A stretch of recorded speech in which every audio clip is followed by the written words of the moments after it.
12 Years a Slave, Chapter 14. The first year of Epps' residence on the Bayou, 1845, the caterpillars almost totally destroyed the cotton crop throughout that region. There was little to be done, so that the slaves were necessarily idle half the time. However, there came a rumor to Bayou Boeuf that wages were high and laborers in great demand on the sugar plantation in St. Mary's Parish. This parish is situated on the coast of the Gulf of Mexico, about 140 miles from Avoyelles. The Rio Teche, a considerable stream, flows through St. Mary's to the Gulf.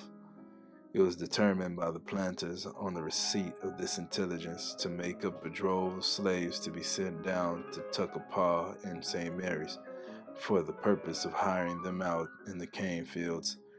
Accordingly, in the month of September, there were 147 collected at Holmesville, Abram, Bob, and myself among the number. Of these, about one half were women.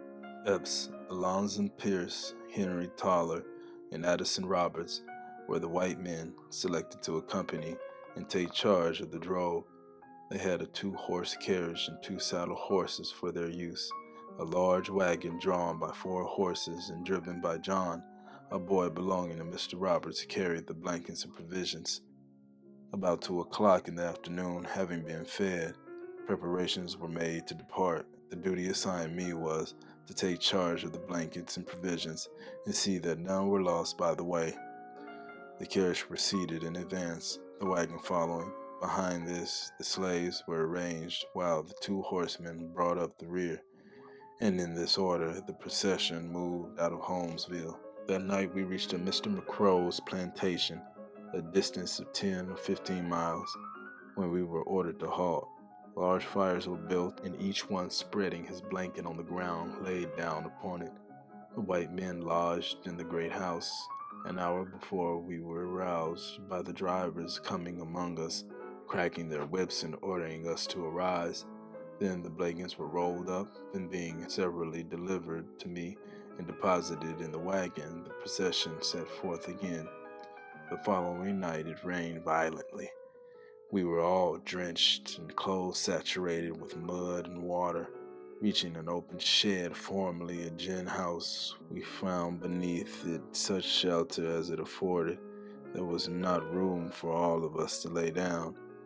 There we remained huddled together through the night, continuing our march as usual in the morning. During the journey, we were fed twice a day, boiling our bacon and baking our corn cake at the fires in the same manner as in our huts. We passed through Lafayetteville, Mountsville, Newtown, and Centerville, where Bob and Uncle Abram were hired. Our number decreased as we advanced.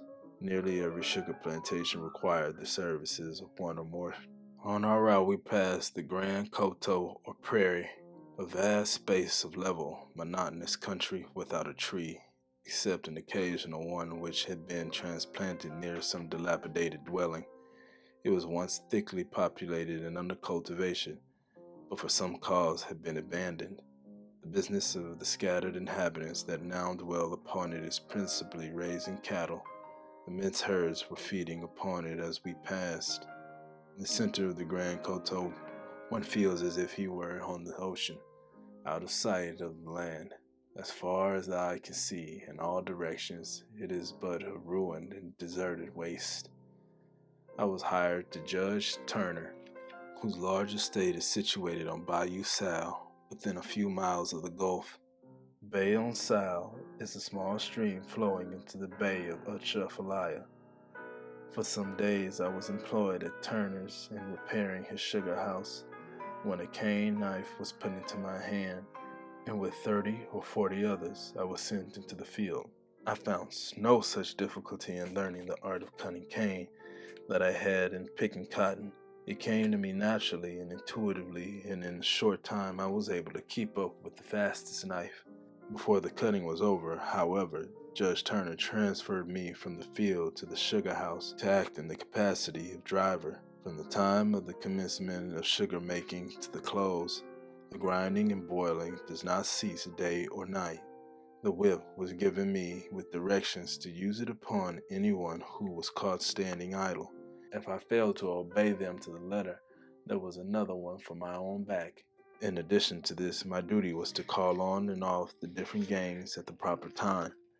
I had no regular period of rest, and could never snatch but a few moments to sleep at a time. It is the custom of Louisiana, as I presume it is in other slave states, to allow the slave to retain whatever compensation he may obtain for services performed on Sundays. In this way only are they able to provide themselves with any luxury or convenience whatever.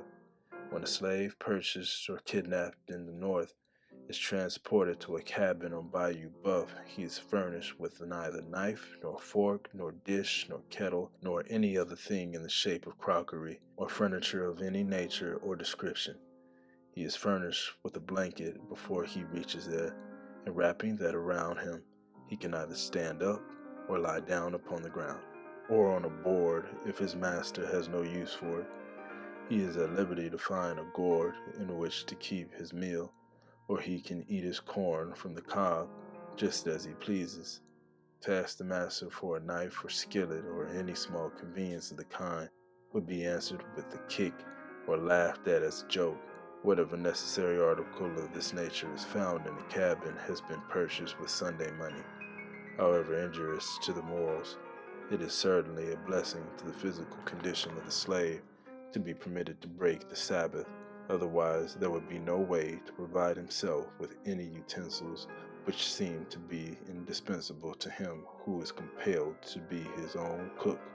On cane plantations and sugar time, there is no distinction as to the days of the week. It is well understood that all hands must labor on the Sabbath, and it is equally well understood that those especially who are hired, as I was to Judge Turner, and others in succeeding years shall receive remuneration for it. It is usual also in the most hurrying time of cotton picking to require the same extra service.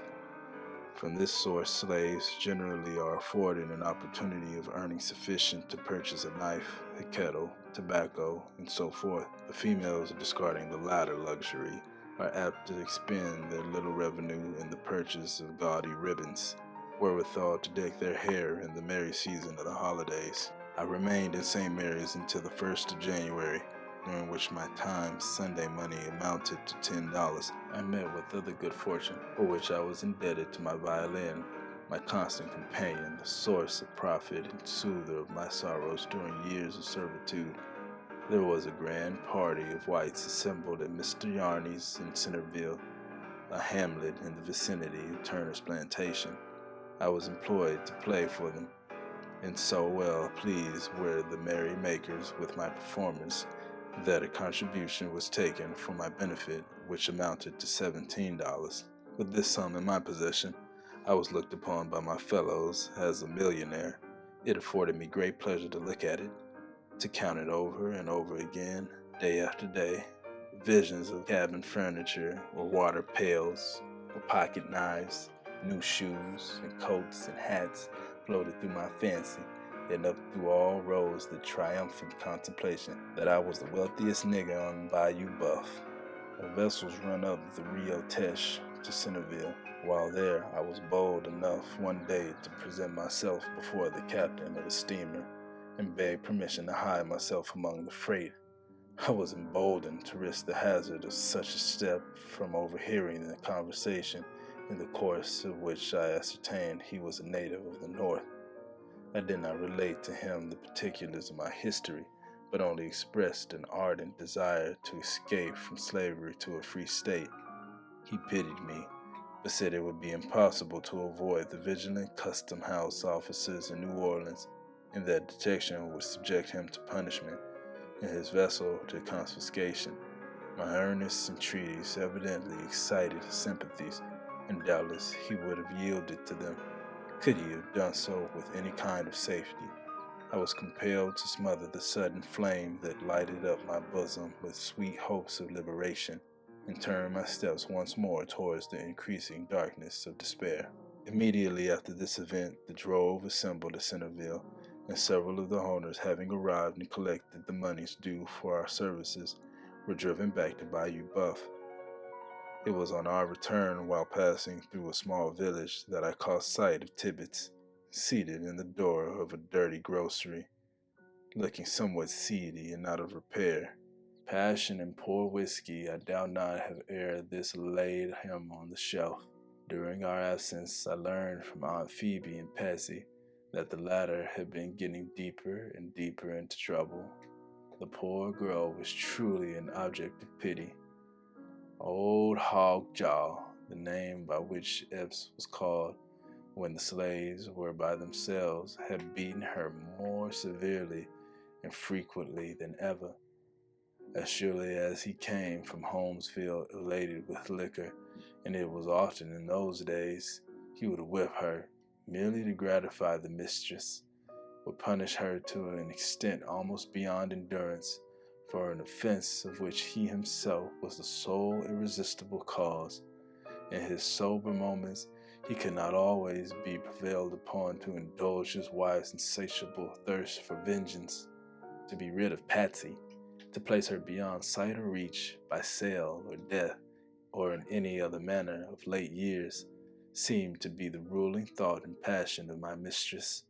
Patsy had been a favorite when a child, even in the great house. She had been petted and admired for her uncommon sprightliness and pleasant disposition. She had been fed many a time, so Uncle Abram said, even on biscuit and milk, when the madam in her younger days was wont to call her to the piazza and fondle her as she would a playful kitten. But a sad change had come over the spirit of the woman. Now only black and angry fiends ministered in the temple of her heart, until she could look on Patsy but with concentrated venom. Mistress Epps was not naturally such an evil woman, after all. She was possessed of the devil, jealousy, it is true, but aside from that, there was much in her character to admire. Her father, Mr. Roberts, resided in Cheneyville, an influential and honorable man, and as much respected throughout the parish as any other citizen. She had been well educated at some institution this side the Mississippi, was beautiful, accomplished, and usually good-humored. She was kind to all of us but Patsy, frequently in the absence of her husband, sending out to us some little dainty from her own table. In other situations, in a different society from that which exists on the shores of Bayou Boeuf, she would have been pronounced an elegant and fascinating woman. An ill wind it was that blew her into the arms of Epps. He respected and loved his wife as much as a coarse nature like his is capable of loving, but supreme selfishness always overmastered conjugal affection. He loved as well as baser natures can, but a mean heart and soul were in that man. He was ready to gratify any whim, to grant any request she made, provided it did not cost too much. Patsy was equal to any two of his slaves in the cotton field. He could not replace her with the same money she would bring. The idea of disposing of her, therefore, could not be entertained. The mistress did not regard her at all in the light. The pride of the haughty woman was aroused.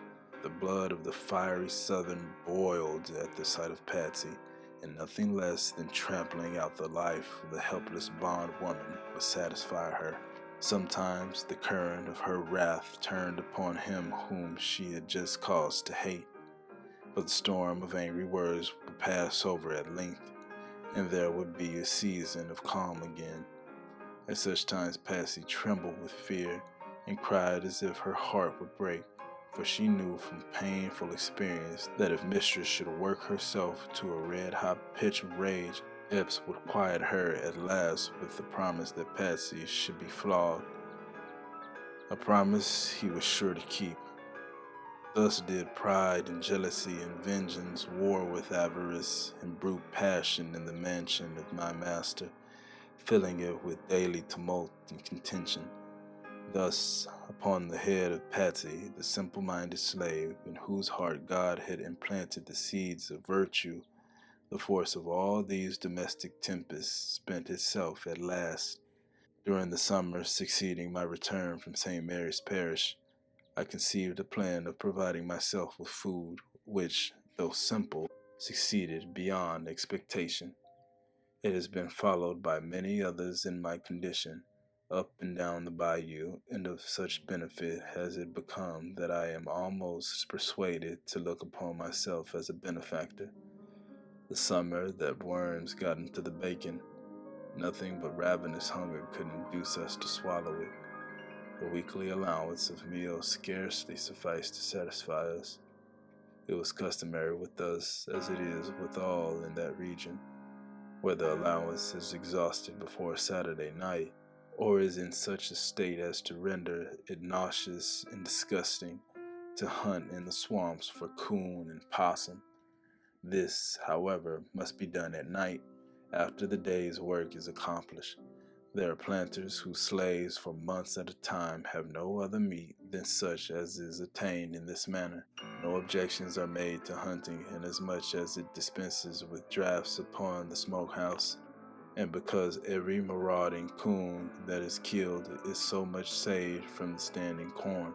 They are hunted with dogs and clubs, slaves not being allowed the use of firearms. The flesh of the coon is palatable, but verily there is nothing in all butcherdom so delicious as a roasted possum. They are a round, rather long-bodied little animal of a whitish color, with nose like a pig and caudal extremity like a rat. They burrow among the roots and in the hollows of the gum tree, and are clumsy and slow of motion. They are deceitful and cunning creatures. On receiving the slightest tap of a stick, they will roll over on the ground and feign death. If the hunter leaves them in pursuit of another, without first taking particular pains to break his neck, the chances are, on his return, he is not to be found. The little animal has outwitted the enemy, has played possum, and is off. But after a long, hard day's work, the weary slave feels a little like going to the swamp for his supper, and half the time prefers throwing himself on the cabin floor without it. It is for the interest of the master that the servant should not suffer in health from starvation, and it is also for his interest that he should not become gross from overfeeding. In the estimation of the owner, a slave is the most serviceable when in rather a lean and lank condition, such a condition as the racehorse is in when fitted for the course, and in that condition they are generally to be found on the sugar and cotton plantations along Red River. My cabin was within a few rods of the bayou bank, and necessity being indeed the mother of invention, I resolved upon a mode of obtaining the requisite amount of food without the trouble of resorting nightly to the woods. This was to construct a fish trap, having in my mind conceived the manner in which it could be done. The next Sunday, I set about putting it into practical execution. It may be impossible for me to convey to the reader a full and correct idea of this construction, but the following will serve as a general description. A frame between 2 and 3 feet square was made, and of a greater or less height, according to the depth of water. Boards or slats are nailed on 3 sides of its frame, not so closely, however, as to prevent the water circulating freely through it. A door is fitted into the 4th side, in such manner that it will slide easily up and down in the grooves cut in the 2 posts. A movable bottom is then so fitted that it can be raised to the top of the frame without difficulty.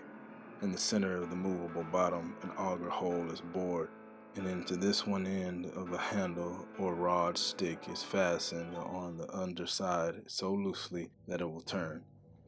The handle ascends from the center of the movable bottom to the top of the frame, or as much higher as is desirable. Up and down this handle, in a great many places, are gimlet holes through which small sticks are inserted, extending to opposite sides of the frame. So many of these small sticks are running out from the handle in all directions that a fish of any considerable dimensions cannot pass through without hitting one of them. The frame is then placed in the water and made stationary. The trap is set by sliding or drawing up the door, and kept in that position by another stick, one end of which rests in a notch on the inner side, the other end in a notch made in the handle, running up from the center of the movable bottom. The trap is baited by rolling a handful of wet meal and cotton together until it becomes hard and depositing it in the back part of the frame.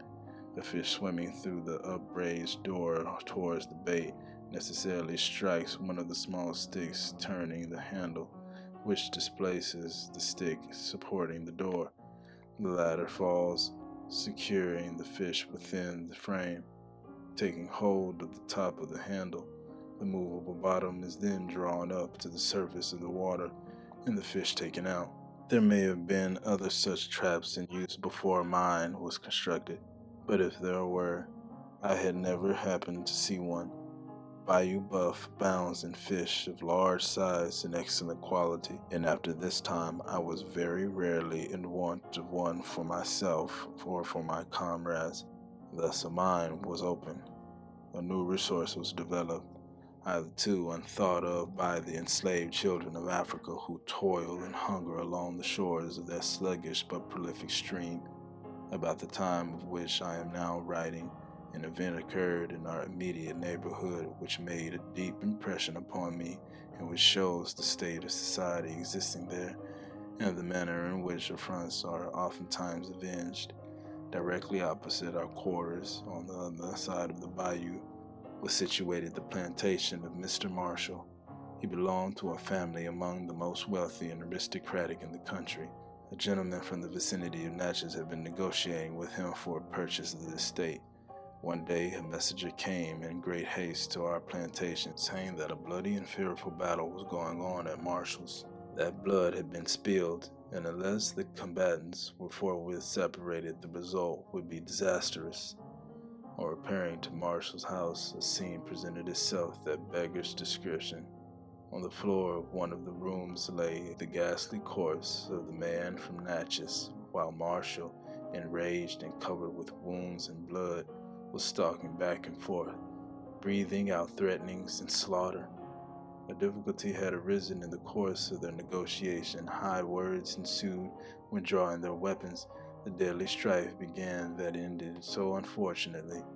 Marshall was never placed in confinement. A sort of trial or investigation was had at Marksville, when he was acquitted and returned to his plantation, rather more respected, as I thought, than ever, from the fact that the blood of a fellow being was on his soil. Epps interested himself in his behalf, accompanying him to Marksville, and on all occasions loudly justifying him.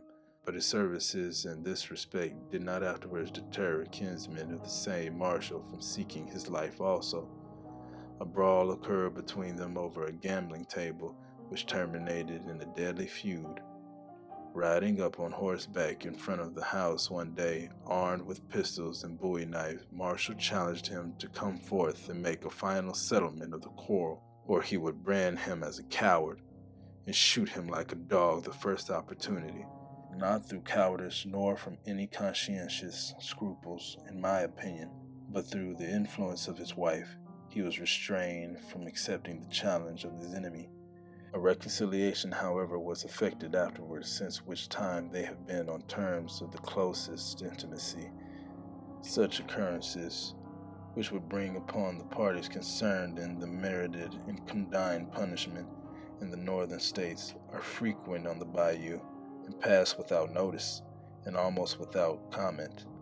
Every man carries his bowie knife, and when two fall out, they set to work hacking and thrusting at each other, more like savages than civilized and enlightened beings. The existence of slavery, in its most cruel form among them, has a tendency to brutalize the humane and finer feelings of their nature. Daily witnesses of human suffering, listening to the agonizing screeches of the slave, beholding him writhing beneath the merciless lash, bitten and torn by dogs, dying without attention, and buried without shroud or coffin, it cannot otherwise be expected than that they should become brutified and reckless of human life. It is true there are many kind-hearted and good men in the parish of Avoyelles, such men as William Ford, who can look with pity upon the suffering of a slave, just as there are over all the world sensitive and sympathetic spirits who cannot look with indifference upon the sufferings of any creature which the Almighty has endowed with life. It is not the fault of the slaveholder that he is cruel so much as it is the fault of the system under which he lives. He cannot withstand the influence of habit and associations that surround him. Taught from earliest childhood by all that he sees and hears that the rod is for the slave's back, he will not be apt to change his opinions in maturer years. There may be humane masters, as there certainly are inhumane ones. There may be slaves well clothed, well fed, and happy, as there surely are those half clad, half starved, and miserable. Nevertheless, the institution that tolerates such wrong and inhumanity as I have witnessed is a cruel, unjust, and barbarous one. Men may write fictions portraying lowly life as it is, or as it is not, may expatiate with owlish gravity upon the bliss of ignorance, discourse flippantly from armchairs of the pleasures of slave life, but let them toil with him in the field, sleep with him in the cabin, feed with him on husk. Let them behold him scourged, hunted, trampled on, and they will come back with another story in their mouths. Let them know the heart of the poor slave, learn his secret thoughts, thoughts he dare not utter in the hearing of the white man.